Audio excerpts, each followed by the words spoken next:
Jo no m'he deixat trepitjar en cap moment. Entre els homes t'has de fer valer, t'has de fer valer. On és el teu home? On és el teu pare? A veure, el que tens de dir no m'ho pots dir a mi? Aquí anem 50-50. Tot i que en general he de dir que la dona pagesa acostuma a ser bastant canyera.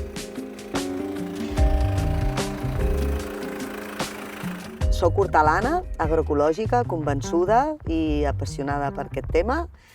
Treballo fent horta ecològica en el projecte de la Costurica des de l'any 2000, un projecte que hem sostingut i lluitat fins ara. Soc d'aquí, del Mas Terra i Cabres, d'Oristà. He viscut sempre aquí, de fet vaig néixer aquí. Ja a la meva infància, el meu pare als estius comprava un ramat de vaques i ens feia anar a pasturar les vaques amb les meves germanes. La meva experiència amb les xarxes d'autoorganització, l'aprenentatge és brutal.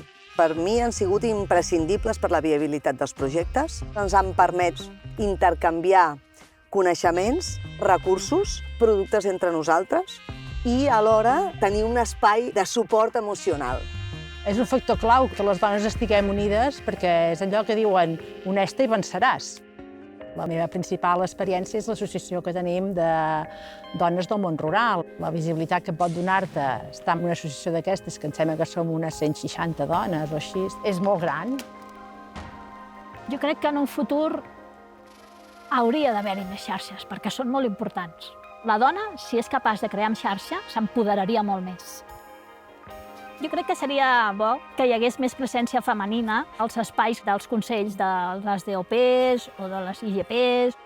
Per què no anem als espais? Perquè anem sobrepassadíssims de feina. Tu tens unes obligacions laborals i familiars que no et deixen respirar i no tens temps lliure.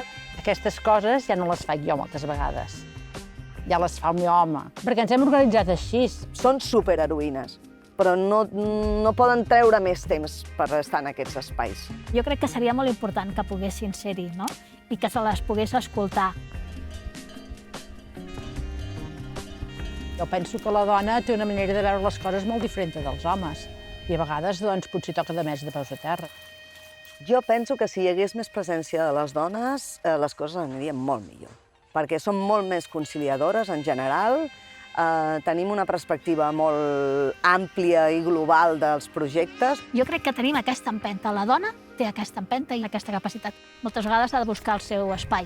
I crec que això els hi fa més fortes, no? I fa que siguin més capaces de crear, de diversificar, de veure la part positiva i de tirar endavant.